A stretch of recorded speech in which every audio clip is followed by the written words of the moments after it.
আসসালামু আলাইকুম, সবাই কেমন আছেন? আশা করি সবাই ভালো আছেন। আলহামদুলিল্লাহ আমিও ভালো আছি। তো আজকে হইলো 24টা রোজা। আলহামদুলিল্লাহ সবাই বলবেন, কারণ আমিও বলছি আলহামদুলিল্লাহ।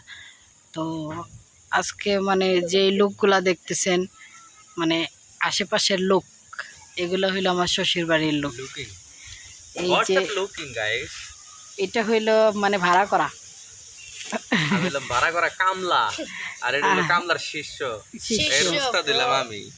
দেখেন, আমরা রোজা রাখছি 3টা মানুষই, আমরা রোজা।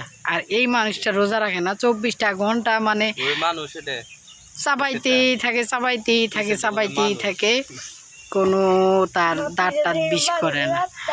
আর ভাই আরেকটা কথা বলি, আমি 4 বছর হয়েছে, 5 বছর প্রায় হয়ে গেছে বিয়ের।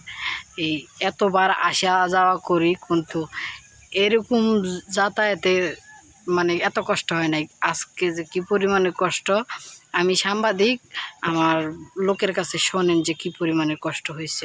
ভাই একটু বলেন তো, শোনেন একটু বলেন। আজকে ওই লুকাইতলার গরুর হাট আছে, এই গরু না, হাটে